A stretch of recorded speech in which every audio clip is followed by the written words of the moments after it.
We spend so much of our lives chasing the big moments. The graduation speeches, the wedding vows, the crucial business presentations. We obsess over getting the words exactly right for those high-stakes situations.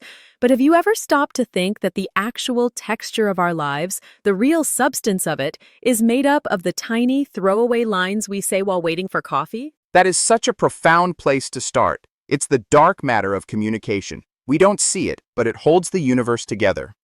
I was just looking through a collection of these daily vignettes, everything from complaining about homework to watching a sunset. And what struck me is that these aren't just filler moments. They are the proving grounds for our humanity. Exactly. It's like that moment when you wake up and just don't want to move.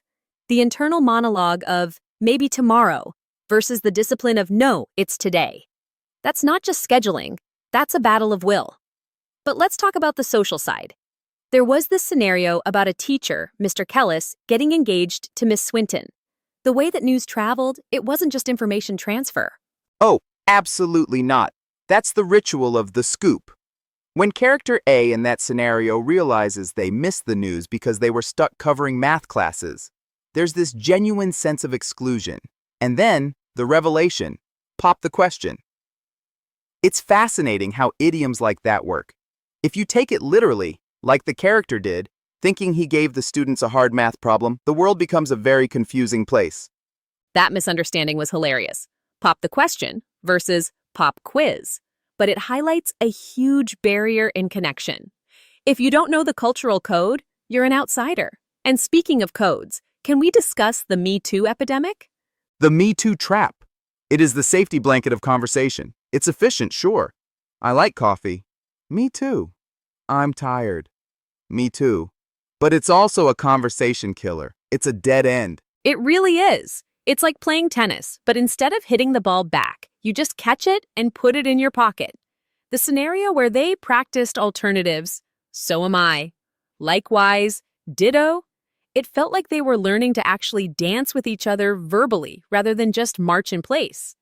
Dance is the perfect word for it. When you switch from me too to so am I, you are mirroring the grammar of the other person. It requires active listening. You have to hear the auxiliary verb. It's a small cognitive load that says, I am paying attention to you. And then there's the humor of it, trying to use likewise when someone says they ate a salad. I ate a salad. Likewise. It doesn't quite work grammatically, but emotionally, it's an attempt to bridge the gap. That effort matters, but sometimes the gap is purely auditory. Did you catch that bit about the ice cream? The ice cream versus ice cream confusion. That is a classic phonological ambiguity. This ice cream is really good versus ice cream, it's really good. It highlights how much of our understanding relies on context, not just sound. If we were purely logical machines, human language would be a nightmare. But because we share a reality, we are holding a cone, it is cold, it is sweet, we usually bridge that gap. Usually. Unless you're thinking about camels. Right, caramel versus camel. Imagine a camel-flavored cone. That is the kind of absurdity that actually bonds people. If we never misunderstood each other, we'd lose half our opportunities for laughter. Shared confusion is a powerful bonding agent. Speaking of bonding, let's pivot to something a bit more stressful. The workplace. There was this great exchange about the acronym ASAP. Oh, that was painful and brilliant.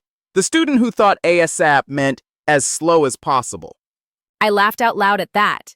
It's the ultimate wishful thinking. Take your time, but pretend to care. But it points to something deeper about how we perceive urgency. For the boss or the teacher, ASAP is a command. For the person on the receiving end, it's often just noise until a deadline hits. It also touches on the generational or hierarchical drift in language. We assume our acronyms are universal constants, like gravity. They aren't.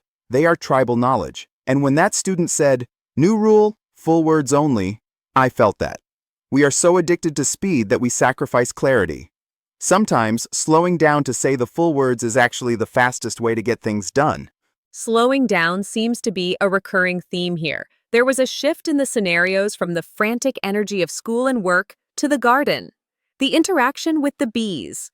That was poetry disguised as a warning. Bees don't want drama, they just want peace and petals.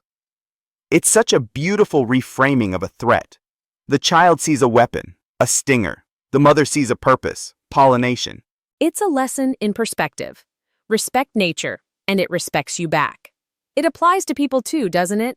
If you go into a conversation flailing your arms and poking with a stick, metaphorically speaking, you're going to get stung. But if you approach with stillness, you get to watch the work happen. Precisely. And that stillness carries over to the pet debate. The rabbit versus the turtle. Mochi the Holland Lop versus the chill turtle. It's the classic energy dichotomy. The rabbit is high maintenance, destroys wires, needs absolute silence, but is fluffy and cute. The turtle is the calmest roommate ever. It makes me wonder, do we choose pets that mirror us or pets that balance us? That's a good question. The character with the rabbit seemed to enjoy the chaos, the big attitude in a small package. The turtle owner valued consistency. It's almost like a personality test. Are you a rabbit person or a turtle person? Tells me more about your lifestyle than your job title does.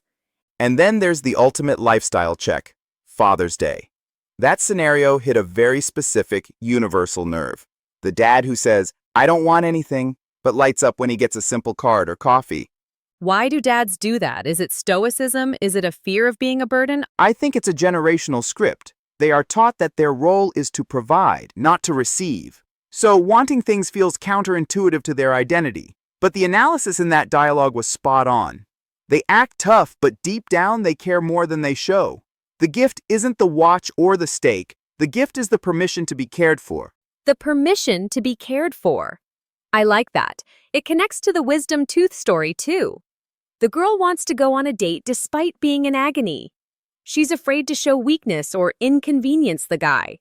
And the mother's advice there was gold. No one wants a date with mashed potatoes and painkillers. It's funny, but it's also about self-worth. If he can't wait a week for you to heal, he's not the one. We often try to push through our physical limits, whether it's a toothache or exhaustion, just to maintain a social facade. It's the fear of missing out, FOMO, versus self-preservation, which brings us to the ultimate self-preservation activity, the nap. The power nap. The dialogue mentioned a 20-minute reset. It's fascinating how we stigmatize rest in our culture. We act like we have to be on constantly. But the characters discussed it like a strategy, not a weakness. A quiet room, a cozy blanket, a gentle alarm. It's a ritual. Rituals seem to be the anchor for all these conversations. The morning coffee ritual, for instance. It wasn't just about caffeine, it was about the smell, the kickstart, the plan to visit the local shop. It turns a biological need into a social event. And notice how coffee bridges into the weekend. We should visit that shop sometime. That is the pivotal moment in any acquaintanceship, moving from work friends or school friends to real-world friends. It's a risk. You are inviting someone into your personal time. And once you're in that personal time, you have things like the family movie night, the debate over what to watch, Zootopia versus, well, whatever else. But the real magic wasn't the movie, it was the fort. The fort. Team fort building. That is active participation. Watching a movie is passive. Building a fort is creative collaboration. It transforms the living room into a separate reality. It reminds me of the rainy day reading scenario. Oh, right. The choice between physical books and e-readers. The feel of turning pages. There is a tactile hunger in our digital age. We scroll on glass all day. It's smooth, cold, frictionless. But a book? It has weight, texture, smell. A garden has dirt. A fort has cushions. A rabbit has fur. We are craving texture. That dialogue about reading on a rainy day, it wasn't just about literacy. It was about slowing down time. The world slows down, they said. And speaking of slowing down time, let's talk about the sunset bike ride. That was the most visual of all the scenarios. Nature's artwork. Watching the colors change. It's the antithesis of the ASAP culture we talked about earlier. You cannot rush a sunset. You can't put a sunset on 2x speed. You just have to witness it. And doing it with a friend makes it a shared witness. Let's make this a regular thing. That is how community is built. Not through grand gestures, but through recurring small acts of shared beauty. Or shared labor. The cooking scenario. Stir fry. Chopping peppers. Cooking together is better than cooking alone. It's the primal hearth. There is something vulnerable about cooking for someone or with someone. You are creating something that will be consumed and disappear in 20 minutes, but the act of making it lasts longer in memory. It's alchemy. You take raw, separate ingredients, peppers, onions, tofu, and heat them until they become one dish. Just like conversation takes separate individuals and heats them with shared topics until they become a relationship. Wow, that is a beautiful metaphor. But I have to ask you about the journal. One character talks about writing to talk to the air, or rather, to organize thoughts. Is that a conversation too? I think it's the most important conversation, the one you have with yourself. The character called it meditation, a personal space for personal thoughts. If you cannot articulate your day to yourself, if you can't process the Me Too's and the ASAPs and the sunsets, then you are just drifting. The journal anchors you. It's interesting. We started with Me Too, a robotic repetition, and we ended up with journaling, a deeply personal reflection. It seems the journey of learning a language or just learning to be a person is moving from copying others to expressing your true self. That is the arc. You start by mimicking. You say me too because it's safe. You use the idioms you heard others use. But eventually, you build the confidence to say, I disagree, or I love this, or I am hurting, or look at that sunset. And you stop poking the bees. Laughs. Yes, you stop poking the bees. You learn to coexist. You realize that the misunderstanding about the camel ice cream isn't a failure, it's a joke. You realize the dad who wants nothing actually wants your time. You realize that ASAP can wait, but the sunset can't. It really makes you look at your daily interactions differently.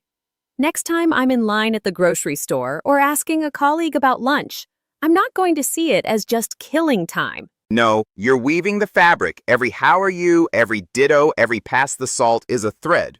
So to our listeners, here is a question for you to carry into your week. We all have those Me Too autopilot moments. We all have our ASAP rushes. But where in your schedule can you build a fort? Where can you find a moment? Whether it's feeding birds, drinking hot chocolate, or just listening to the rain, where you stop rushing and start actually connecting? And are you brave enough to drop the me too and try a so am I? Are you brave enough to ask for the full words instead of the acronym? The depth is there, hiding in plain sight. You just have to stop skimming and start reading the room. Beautifully said. Thanks for listening. Go make your English dance. And let it stick in your mind. Goodbye.